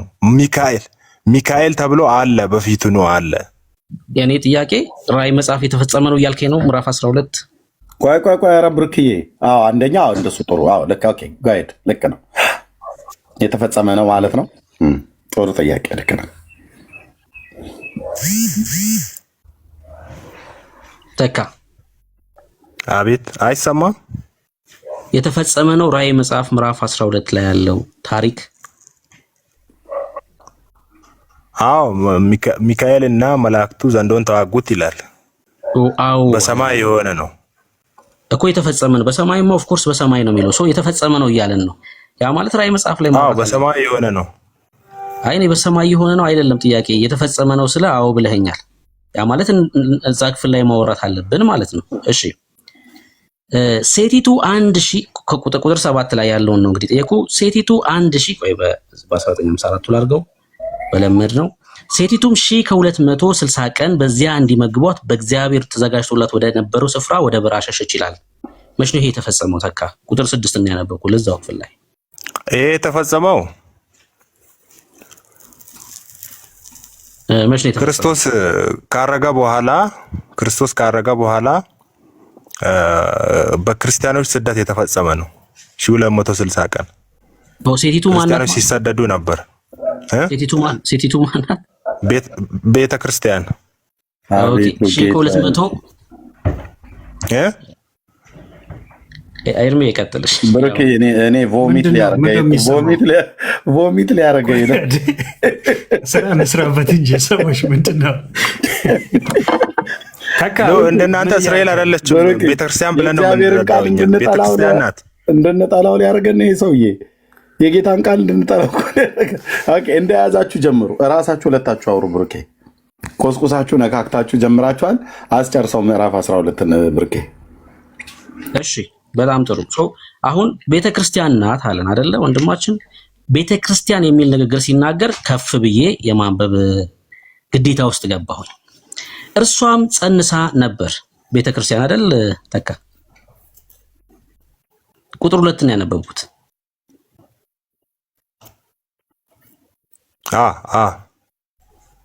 ቤተክርስቲያን መቼ ነው የጸነሰችው? ማንን የጸነሰችው? ቤተክርስቲያን አሁን ቤተክርስቲያን ስንል አሁን እዚህ ጋር የተጸነሰው ክርስቶስ ነው። እሺ ከአይሁድ ወገን ቆይ የተጸነሰው ማንን የጸነሰችው? መቼ ነው የጸነሰችው ነው ጥያቄ። የመጀመሪያው ቤተክርስቲያን መቼ ነው የጸነሰችው? ብሩኬ ሶሪ ካልተጻፈልህ ግን ከባድ ነውና በትልቁ ልጻፈው አይደል? ወንድምነት ይጻፍ። ይሄ በጣም ምርጥ እኮ የሆነ ትምህርት እኮ ነው በእውነት በጣም ወሳኝ ነው። አንድ ሰው እንዳይተኛ ይሄን ትምህርት እየሰማ የሚተኛ ሰው ካለ በእውነት አወግዛለሁ። እንቅልፍ የሚያባርር ነው። እንቅልፍ የሚያመጣ ትምህርት ሳይሆን ይሄ እንቅልፍ የሚያባርር ትምህርት ነው።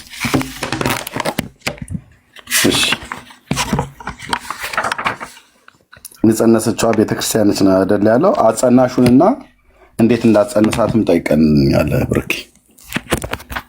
በጣም ብዙ ጥያቄ ነው ያለ።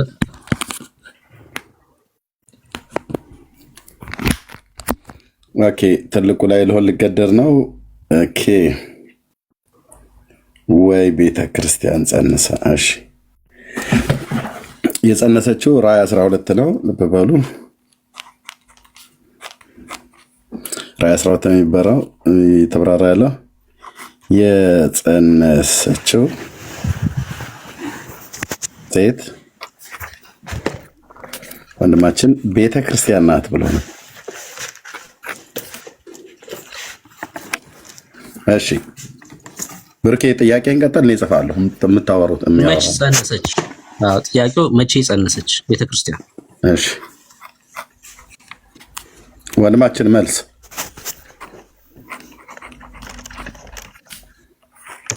ዘመን ነው የምትነግረኝ። አልሰማም። ትሰማለህ? መቼ ነው የጸነሰችው? ክርስቶስን አሁን ከአይሁድ ወገን ክርስቶስ ተወለደ። እኔ ጥያቄ ዘመን ነው። እሺ ተካይ ማንን ነው ከማን ነው ሳይሆን ዘመን ነው። መቼ ነው የጸነሰችው? ዘመን ነው የምትነግረኝ። ጊዜ ነው የምትነግረኝ። ክርስቶስ የተወለደበትን ዘመን መቼ ነው ቤተክርስቲያን የጸነሰችው?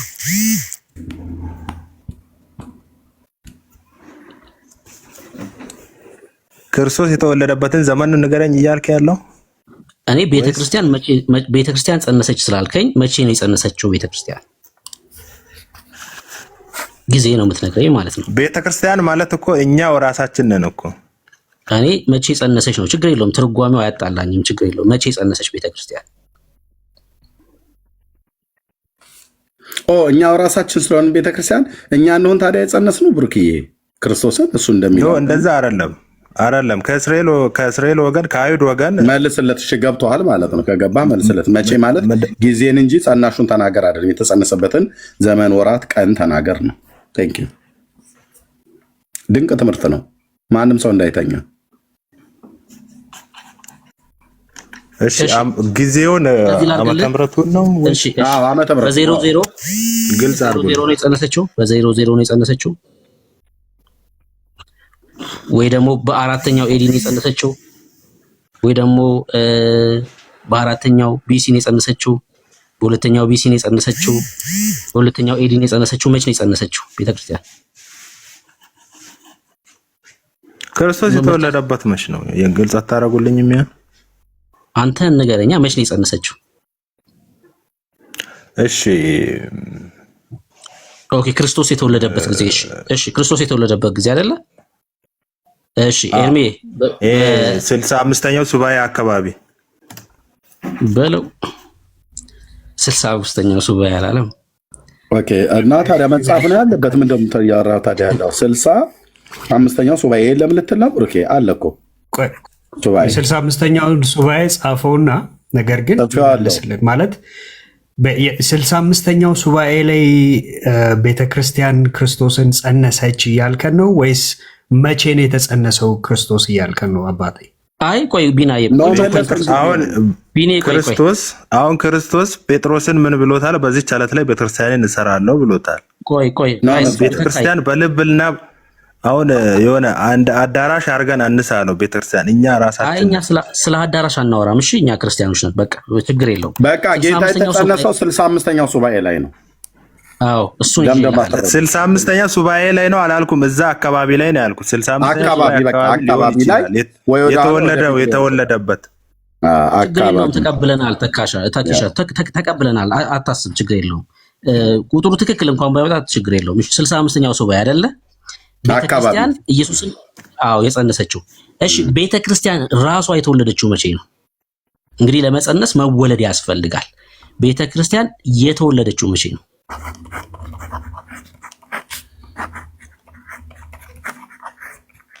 መቼ ነው ቤተክርስቲያን የተወለደችው? ቤተክርስቲያን የተወለደችው ነበረች መጀመሪያውኑ በአንተና በሴቲቱ መሀል ጠላትነትን አውጃለሁ ሲል ቤተክርስቲያን እንደነበረች ነው። መቼ እኮ መቼ? ዘፍጥረት ላይ ቀድሞ ነበረች። ዘፍጥረት ላይ ቤተክርስቲያን ዘፍጥረት ላይ ነው። እስኪ ያሳየን ከቃሉ ላይ ቤተክርስቲያን ዘፍጥረት ላይ መኖሩን አሳየን። እሺ እኔ ግን አሁን ታይቼን ያለው ወይ ባይብል ክፈት የምትሉኝ እንዴ በስንቱ መተኛትማ እንቅልፍ ላይ እንዳለህማ በደንብ የሚናገረው መተኛትን በደንብ የተኛ ሰው እውቀት እንደሆነ በደንብ ያስታውቃል። የነቃ ሰው እውቀት አይደል? እኔ ደግሞ አንድ ጥቅስ ደግሞ ልንገርህ። እንደዚህ ፕሮቮክ እያረከኝ እኔ ምን ነው ፕሮቮክ ማድረግ? ተኝተሃል? የተኛ ሰው እውቀት ነው ያልኩ እና የነቃ ሰው እውቀት ነው እንዴ? ኖ አንተ የሰውን ቤተ እምነት እንደዚህ ማለት አትችልም። የነቃ ሰው እውቀት አይደለም። ተኝተሃል እኮ ነው ብዬምልህ። ይኸው በ67 እኔ አሁን እምነቴን የራሴን እምነት ነው እኔ እየነገርኩ ወዳጅ እኮ የራሴን እምነት ነው እየነገርከን ያለው። የተኛ ሰው እውቀት ነው እየነገርከን ያለው። የነቃ ሰው እውቀት አይደለም እያልኩ ነው ያለሁት። ምክንያቱም እንደዛ ማለት አትችልማ። እችላለሁ፣ መብት አለኝ። እንደ መናገር መብት ላይማ አንተ አትችልም ትችላለህ ብለህ ስላልክ አሁን እኔ እናንተን ሃይማኖት ባወራ ደስ ላይል ይችላል። እንደዛ ማለት እኔ ምንም ሃይማኖት ላይ አላወራሁም። አንተ ላይ ነህ። የተኛ ሰው ንግግር ነው የምትናገረው፣ የነቃ ሰው ንግግር አይደለም። ምክንያቱም ቤተክርስቲያን ማነው ቤተክርስቲያን ክርስቶስን የጸነሰችው በ65ኛው ሱባኤ አካባቢ ነው ብለኛል። 65ኛው ሱባኤ እንግዲህ በእስራኤል ካላንደር ስለሆነ ተነግረኛለህ። በየትኛው የይሁዳ ነገስታት ዘመን ወይ በእስራኤል ነገስታት ዘመን እንደሆነ እሱን ገና ታብራራለህ። ብሩኬ ለምን እንዳለፈ እሱም ላይ ጥያቄ እያጫረብኝ ነው ብሩኬ ራሱ ማለት ነው። 65ኛው ሱባኤ በየትኛው ዘመን ላይ ነው የተፈጻሚ ሆነው? በእስራኤል ስንት ሱባኤዎች አሉ? ብሩኬ ይሄን መጠየቅ አለበት። ኦኬ ግን ቆይ ልጁ እየተነሳ ስለሆነ ከተኛበት አሁን ተነስቶ መጽሐፍ ቅዱስ ከፍቶ ሊያሳየን ስለሆነ እንጠብቀው። በጣም የሚገርም ትምህርት ውስጥ እና ቤተክርስቲያን መቼ ነው የተወለደችው? ምንም ተወለደችበት የሚባል ጊዜ የለም። ዘፍጥረት ላይ ነበረች ብሎናል። ይህንን ሰናፍጭ የመሰለ ትምህርት ትታችሁ እሱ ተኝቶ እኛ ቆመን ነው የምንሰማው። አየህ፣ የተኛ ሰው ትምህርት ነው። እኔ ሰውን አተኙ እላለሁ፣ እሱ ተኝቶልሃል። በስጋም በመንፈስም ነው ለጥ ያለው። ብሩኬ ቀጥሉ፣ እየጻፍኩ ነው። እሱ ጥቅስ ከሌለው እኔ ጥቅስ አለኝ የምጠይቀው ብዙ አለኝ። እኔ ያዕቆብ 1:18 ክፍትልኝ እርምዬ ጥያቄ ልጠይቀው፣ ከዛ እሱ ደግሞ ይሄን ጥቅስ ያሳየናል እስኪነሳ ድረስ። እሺ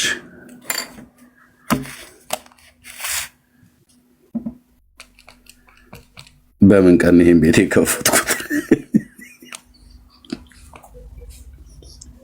መምህር ነው። ቸርነት እውነትህ ነው። የመምህር ነው። ይሄ ሰውዬ መምህር ነው። ይሄ እየተንቀሸቀሽኩ ጠዋት የምከፍተው ነገር በጣም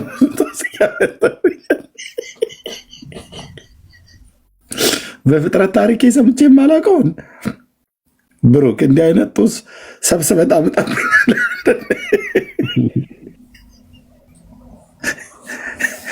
እኔ ለአንድ ሰው ፓስዋርዱ ልስጥና ሜዳ ላይ ሄጄ ልሩጥ። ይህን ከምሰማ ወንድሜ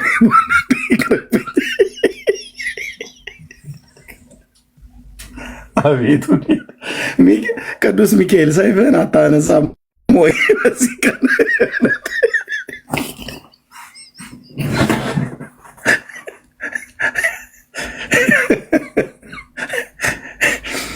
ቁጭ ብሎ እሱ አልጋ ላይ ተኝቶ የጌታን መልአክ የለም።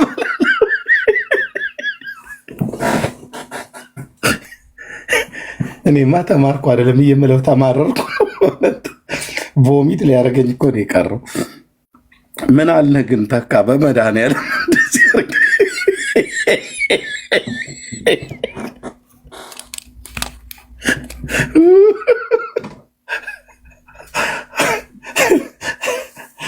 እና ተመልሰህ ግባ። ኧረ በመድኃኒዓለም ተይዘሙ እንዴ! ይቅርብኝ። ማርም ሲበዛ ይመራል ይላል እኮ ነገር።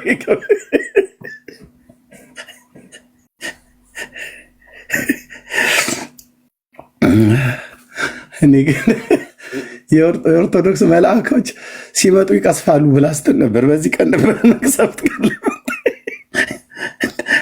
ቅዱስ ሚካኤል የለም አላለኝም? ሚካኤል የሚባል መልአክ የለም። አቤቱ ጌታዬ፣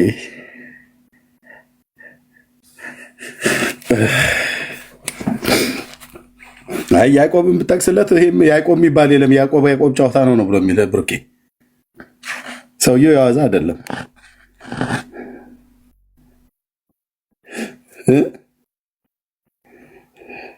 ኤርሚ የዘፍጥረት መጽሐፍ 3 ላይ እኮ ቤተክርስቲያን ትወልዳለች ካለን አብርሃም ከመጠራቱ በፊት ቤተክርስቲያን ነበረች እያለ እኮ ነው ይዞና ታዲያ የሌለ ማለት አንዳንዴ እንስታለን። በዚህ ልክ ግን ይሄ አዲስ ትምህርት ነው፣ በጣም አዲስ ትምህርት ነው። አዲስ ትምህርት ነው። ያ ቀጥል ይሄው ነገር ግን በዚህ ሐሳብ ላይ ማንሳት አለብን። አይ እኔ ምንም ነገር አለን ብርቄ ምንም ነገር አለ ማለት ወድብሶኛል። ያለውን መልአክ የለም ቤተክርስቲያን በሌለችበት ዘመን አለች። ራስ እዛው እንደጀመራችሁት ይህንን ህዝብ አበሳጭታችሁታል፣ አማራችሁታል የምትለውን ብለህ ወይ ወደሚቀጥለው እንሄድ ይሻላል። ራስ በል ብርኬ እኔ ሚት አደርጋለሁ። እዚሁ ክፍል ላይ ብቻ የሆነ ነገር ብቻ ልበል። አሁን ለምሳሌ ራዕይ መጽሐፍ ምዕራፍ 12 በሶስት ትርጓሜዎች አሉት። ለምሳሌ በኢትዮጵያ ኦርቶዶክስ ለማርያም ተሰጥቶ ይተረጎማል፣ ደግሞም ለቤተ ክርስቲያን፣ ደግሞም ለእስራኤል ተሰጥቶም ደግሞ ይተረጎማል።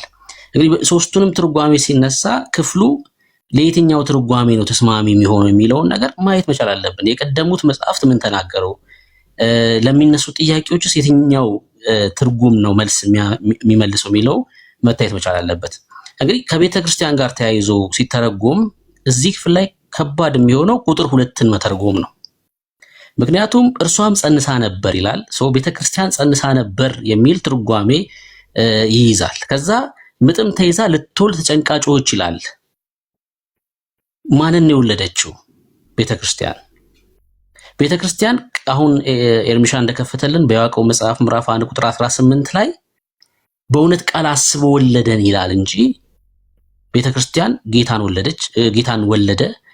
ወለደች ተብሎ አልተነገረም። ራሷ ቤተክርስቲያን የተወለደች ናት። በእውነት ቃል ታስቦ እንደወለደን በእውነት ቃል አስቦ እንደወለደን ይናገራል መጽሐፍ በያዕቆብ መጽሐፍ ምዕራፍ 1 ቁጥር 18 ላይ። ሰው ቤተክርስቲያን ለሚለው ትርጓሜ በጣም አስቸጋሪ ሆነ ክፍል ነው ማለት ነው። በዛ ላይ በሰማይ ፀሐይን ተጎናጽፋ ጨረቃን ከእግሮቿ በታች ያላት በራሷም ላይ የ12 ከዋክብት አክሊል የሆነላት አንዲት ሴት ነበረች ይላል። እነዚህ ጨረቃ፣ ፀሐይ፣ ከዋክብት የተባሉት እነማን ናቸው? ይሄን መመለስ ያስፈልጋል። ለማርያምም ደግሞ ይሄን ክፍል ወስደን ስንተረጉመው አስቸጋሪ የሚያደርገው ቁጥር 5 ላይ ያለውን ሐሳብ መፍታት ነው። ቁጥር 5 እና ቁጥር 6 አሕዛብ ለማርያም ሲሆን ይሄ ክፍል ማለት ነው። አሕዛብንም ሁሉ በብረት በትር ይገዛቸው ዘንድ ያለውን ልጅ ወንድ ልጅ ወለደች፣ ልጇም ወደ እግዚአብሔር ወደ ዙፋኑ ተነጠቀ ይላል። ልጇ ተነጠቀ ይላል። ማርያም ናት። እሺ ከዛ አስቀጥሎ ደግሞ ኢየሱስ አይደለ? ልጇ ተነጥቋል። ማርያም ከዛ ቁጥር 6 ላይ ሴቲቱም 1260 ቀን በዚያ እንዲመግቧት በእግዚአብሔር ተዘጋጅቶላት ወደ ነበረው ስፍራ ወደ በረሃ ሸሸች ይላል። ወደ ግብጽ ሸሸች የሚል ትርጉም ይሰጣል እዚህ ክፍል ላይ። ታዲያ ማርያም ወደ ግብጽ ስትሸሽ እኮ ልጇ ተነጥቆ ሳይሆን ልጇን ይዛ ነው። በሆሴዕ መጽሐፍ ምዕራፍ 11 ቁጥር 1 ላይ ልጄን ከግብጽ ጠራሁት የሚለው ትንቢት ይፈጸም ዘንድ ይህ ሆኗል ይላል። በማቴዎስ ወንጌል መጽሐፍ ምዕራፍ 2 ላይ ይዛው ነው እንጂ ልጇን የተሰደደችው ልጇ ተነጥቆ ማርያም ለብቻዋ አይደለም የተሰደደችው። ለዚህም ትርጓሜ አይሆንም ማለት ነው። ነገር ግን ከእስራኤል ጋር ተያይዞ ሲነሳ በዘፍጥረት መጽሐፍ ምዕራፍ 11 ላይ በዘፍጥረት መጽሐፍ ምዕራፍ 37 ላይ ስለዚህ ነገር በደንብ በግልጽ ከዮሴፍ ህልም ጋር ተያይዞ የሚናገር ሐሳብ አለው። ተካ ስለተመለሰ ኤርሚ እንግዲህ ላስቸግረ ነው በድጋሚ ኔትወርክ እያስቸገረኝ ነው። ለዛ ነው። አዎ ተረድተናል፣ ችግር የለውም።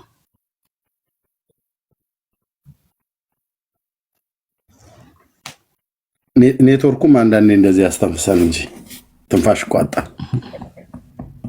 ምንድነው ማለት ነው? እንትን ብለኝማ ይከብዳል። እንደዚህ ማውራት የለም።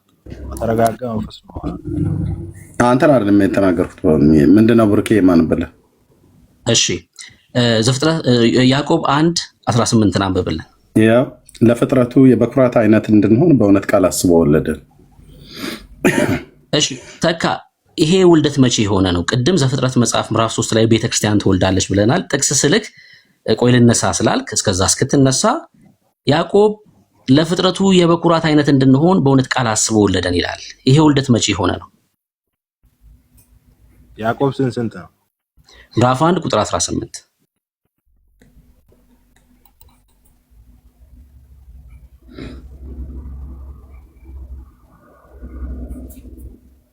ይሄ ስለ ቤተክርስቲያን ነው እንደሚያወራው ታዲያ?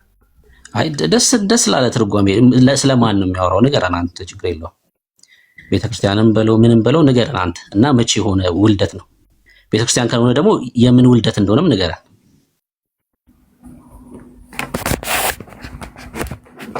በክርስቶስ አዲስ ፍጥረት ስለሆነው ነው እያወራ ያለው እኮ። በክርስቶስ አዲስ ፍጥረት የሆኑት በእውነት ቃል ታስበው የወለዱት እነማን ናቸው? የተጠሩት እኮ ምንድን ናቸው እነሱ? አልገባኝም፣ ግልጽ አድርግልኝ። እነዚህ የተወለዱት በእውነት ቃል ታስበው የተወለዱት ምንድን ናቸው? ክርስቲያኖች ናቸው ወይስ አይደሉም ነው ጥያቄ። ክርስቲያኖች ናቸው። መልካም። ከዚህ ውልደት በፊት ክርስቲያኖች ነበሩ? ነበሩ። ከመጽሐፍ ቅዱስ አሳየን። ከዚህ ውልደት በፊት ክርስቲያኖች መኖራቸውን። አሁን እግዚአብሔር አብርሃምን ከመረጠው ሰዓት ጀምሮ ክርስቲያኖች ነበሩ። አሳየን ከእግዚአብሔር ቃል ላይ። እሺ ከእግዚአብሔር ቃል ላይ አሳየን።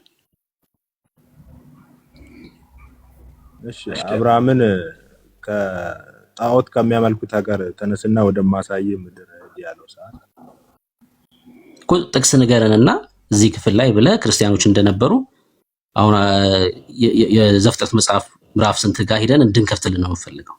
ቦታውን አላወኩትም። ስለ አብርሃም ዘፍጥረት ላይ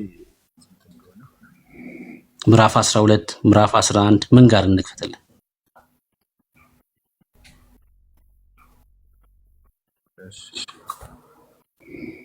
ምዕራፍ 10 የምታውቀው ከሆነ አንተ በከፍትልኝ ምን ችግር አለ? አይ እኔ ቤተክርስቲያን አለች የሚል እኮ ይኸው እኮ አሁን ስለ አብርሃም የሚያወሩትን ክፍሎች ነገር ማለት እኮ በአጭሩ ቤተክርስቲያን ማለት እኮ የተጠሩት ማለት እኮ አኮ አሳየኝ።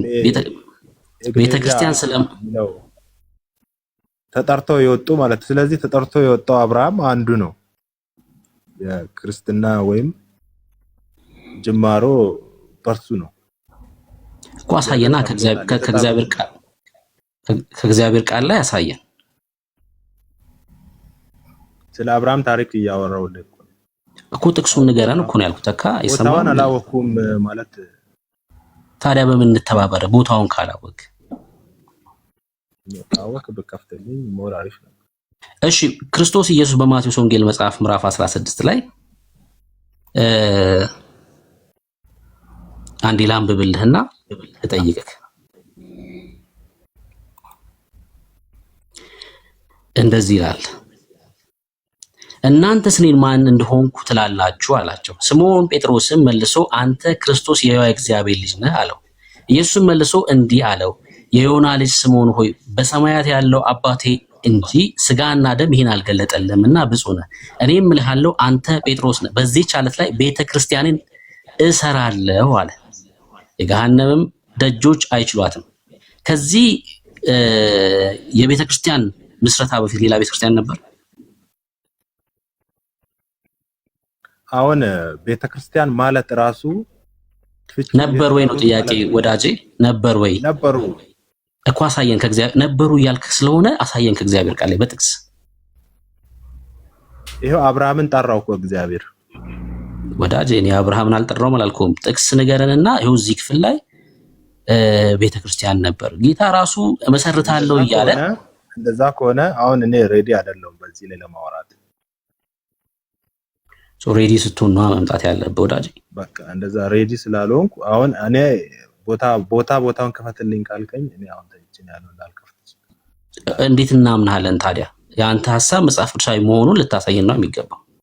አሁን ነገሩ ተብጠልጥሎ ወደኋላ መጣ እንጂ ቅድም ስለሚካኤል እያወራን ባለንበት ነው ወደኋላ የመጣው እንጂ አሁን አኮ ያ ራእይ 12 ላይ የተፈጸመ ነው ስላልከኝ አለመፈጸሙን እያሳየሁህ ነው ያለሁት። አለመፈጸሙን ማለት የተፈጸመ ነው። ያ 1260 ቀንም የተፈጸመ ነው። እሺ መቼ የተፈጸመ ነው እሱ? ከ538 ጀምሮ የተፈጸመ ነው። ከመቼ? 538 ምንድነው ማስረጃ? 538 ማለት ምንድነው ማስረጃ? ከ538 ጀምሮ መፈጸሙ ሰፊ ክፍል ነው። አሁን ይሄ ክፍል አይ ማስረጃ ምንድነው? ከ5:38 ጀምሮ ይሄ ክፍል ስለመፈጸሙ የክርስቲያን ስደት ነው። የክርስቲያን ስደት ክርስቶስ ሰባው ሱባኤ ሲፈጸም ስለኔ አታልቅሱ ስለ ራሳችሁ አልቅሱ እያለ ክርስቶስ መቼ ነው ሰባው ሱባኤ የተፈጸመው? ተካ ክርስቶስ መቼ ነው የተፈጸመው? ሰባው ሱባኤ የተፈጸመው ክርስቶስ ሲሰቀል ሰባው ሱባኤ። እሺ ኤርሜ ላስቸግር በቃ አሁን አልፋታውም። የምን ማቴዎስ 24ን ክፈትልን በቃ እውነት አሁን በቀላሉማ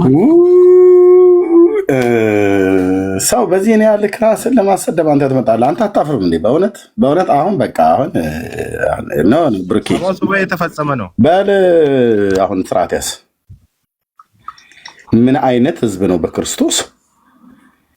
ምን አይነት እውርነት ብትመታ ነው በዚህ ነው ያለ? የእግዚአብሔርን ቃል እንኳን ሳታነብ ዝም ብለህ በቃ ትዘባርቃለህ አይደል? በቃ ወይ ገስት ዛሬ ነው መሰለኝ የገባው ዝም ብሎ ማውራት።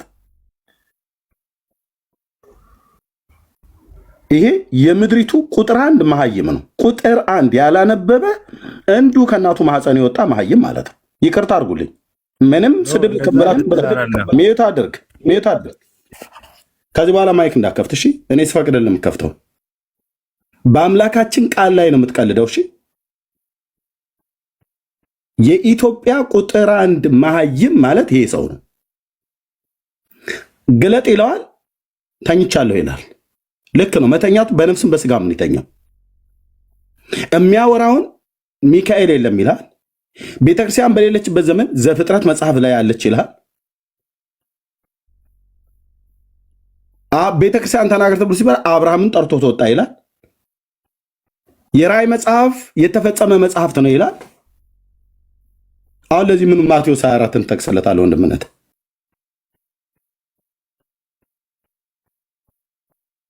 ምናልባት እኛ ማናውቀው እሱ የሚያውቀው ካለ እንዲያሳየን ስለምፈልግ ነው። እዛ ኧረ በፍጹም አያውቀው። ማቴዎስ 24 ራሱ ክፍሉንም ራሱ አላነበበው እንኳን ትርጓሜውን ግን ካልከኝ ከፍታለሁ። በዚህ ያህል እውርነት መመታት በጣም ጥሩ አይደለም። መጽሐፍ ቅዱስ ቁጭ ብላችሁ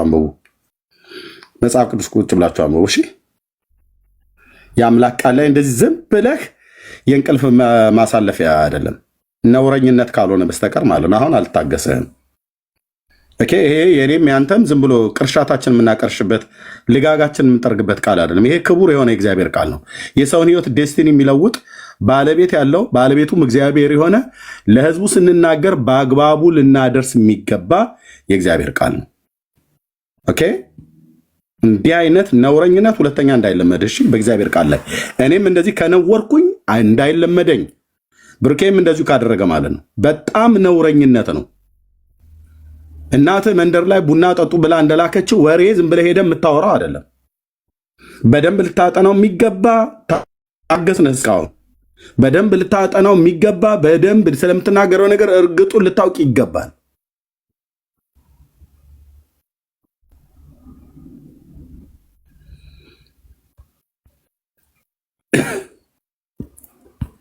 ይሄ የምድሪቱ እውር በምድሪቱ ላይ ያለ የመሀይምነት መንፈስ ነው ላይ የተጠናወተው። እሺ እንደዚህ አይባልም። እሺ የእግዚአብሔርን ቃል ነው።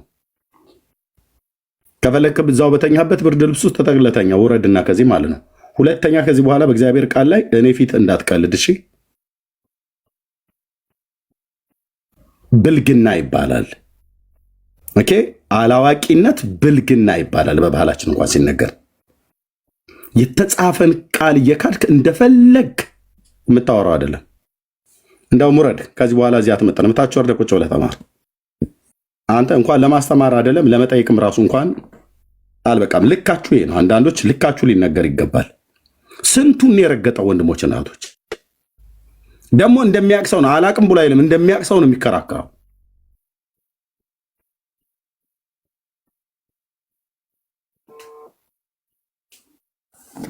እንዴ ምን አደረጋችሁ? የእግዚአብሔር ቃል ይሄንን አለ። እግዚአብሔር ምንድን ነው ያደረገው?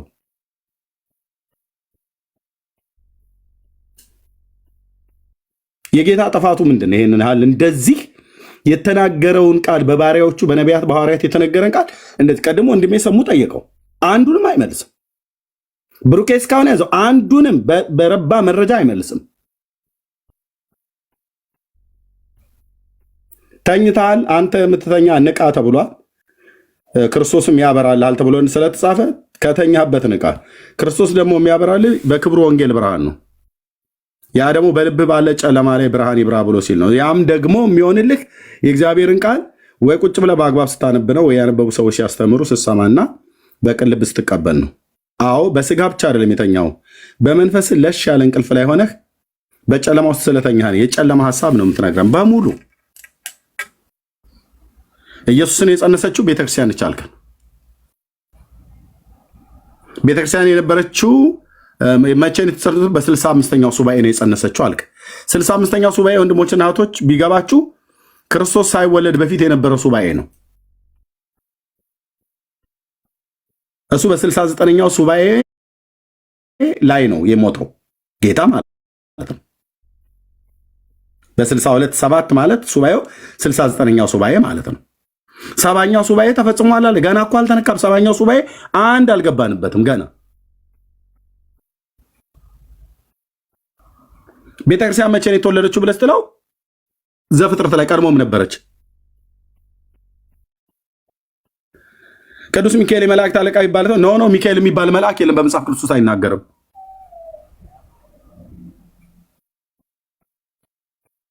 የምድሪቱ ጨለማ እላው ላይ ያጠላበት ሰው ማለት ነው። ሰይጣን ባላዋቂነት በእውርነት የመታው ሰው ማለት። ደግመህ እንዳትልክ ብራዘር። እሺ እዚህ ለዚህ ቤት ውይይት አይደለም ለጥያቄ እንኳን የማትመጠን ሰው ነው። እታች ሆነ ስማ። ቴንክ ዩ ብሩኬ። የምትለው ነገር ካለ ቀጥል። አሁን ስቄ አላልፍም። ቤተክርስቲያን ላይ ስትመጣ ስቄ አላልፍም። የመልአኩንም ዝም ብዬ ስቄ ያለፍኩትኝ እንደው አላዋቂነት ምናልባት አንዳንዴ እንደዚህ ይገጥማል ብሎ በሚል ነው። እስካሁን ድረስ ረጅም ሰዓት አወራ። አንድ የረባ በመጽሐፍ ቅዱስ ጠቅሶ ያወራ የለም። እንዲህ አይነቱን አንታገስም። ቴንክ ዩ ብሩኬ። መቀጠል ትችላላችሁ። ቴንክ ዩ